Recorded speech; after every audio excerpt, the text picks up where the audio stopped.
Could the 39th pick in this year's draft be the most overlooked steal that transforms our front court depth for the next decade? We've just witnessed Masai Ujiri and the Raptors front office quietly working out international prospects that most casual fans have never even heard of, but I'm about to reveal why this 7'2" center from overseas might possess the exact skill set that our championship blueprint has been missing. The cosmic basketball gods seem determined to test Masai's legendary talent evaluation skills once again.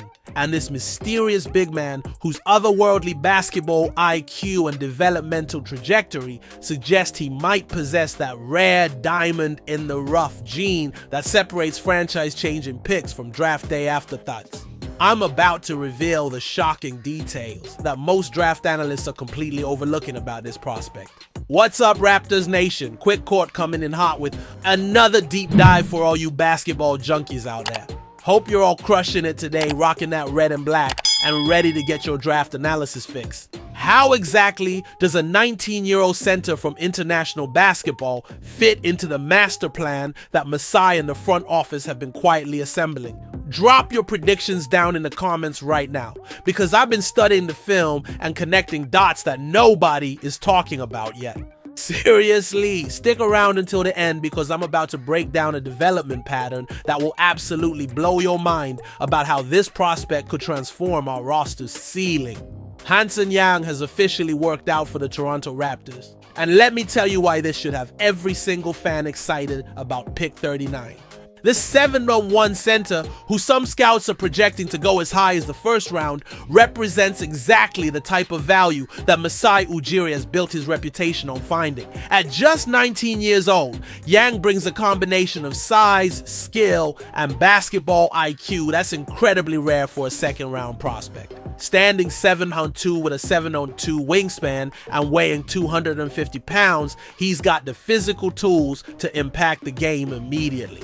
But here's what makes him special. His 9-on-3 reach combined with legitimate passing ability creates matchup nightmares that most teams simply aren't prepared for. What do you think is more valuable? Raw athleticism that might never develop, or polished fundamentals with room to grow?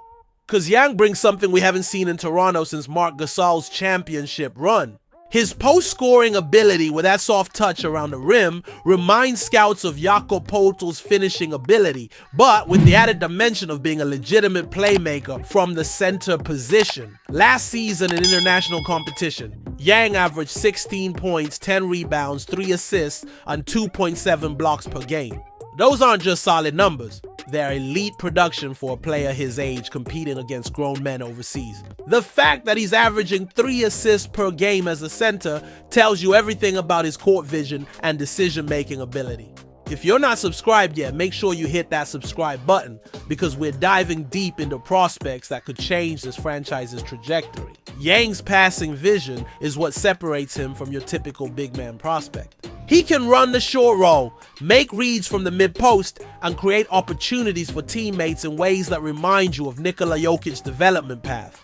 Here's where it gets really interesting. Yang shot 1.1 three-pointers per game at 28% last season. Now that percentage isn't great, but the fact that he's even attempting threes at his age and position shows the type of modern skill set that translates perfectly to today's NBA. Remember, even Scotty Barnes was considered a questionable shooter coming into the league. What concerns would you have about drafting a center who struggles with lateral quickness in today's switch-heavy NBA? Because that's Yang's biggest weakness, his defensive mobility in pick-and-roll situations. However, his shot-blocking instincts and interior presence could make him valuable in specific matchups and lineups. The most intriguing part of Yang's game is his basketball IQ in short roll situations. When he catches the ball coming off a screen, he consistently makes the right read.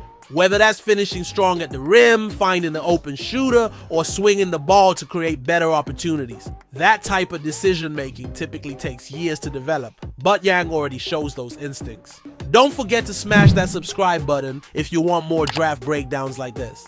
Yang's rebounding ability at 10 boards per game shows he can impact winning in multiple ways. In a league where second chance points often decide games, having a legitimate rebounder off the bench becomes incredibly valuable during playoff runs.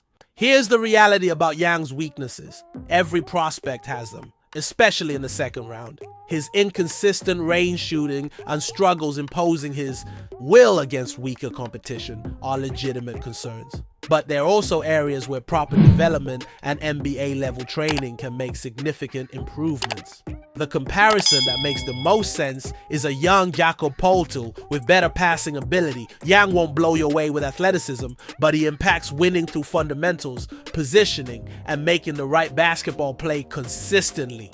In Masai, we trust, and this feels like exactly the type of prospect he's built his reputation on developing. What excites me most about Yang is his fit alongside our existing core. Imagine him running pick and roll with Scotty Barnes or creating opportunities for our shooters from the mid-post. His skill set complements what we're trying to build perfectly, and at pick 39, the risk-reward ratio is absolutely incredible. The Toronto Raptors need front court depth, and Yang represents the type of international prospect that could provide immediate contributions while developing into something special long term. His combination of size, skill, and basketball intelligence makes him one of the most intriguing second round targets in this entire draft class. So there you have it, Raptors Nation. Hanson Yang might just be the steal of the second round that nobody's talking about yet.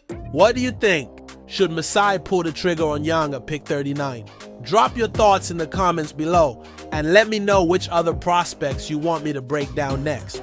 Make sure you're subscribed with notifications on because draft season is heating up and you don't want to miss any of our exclusive analysis. Until next time, keep believing in the process and trust in Masai.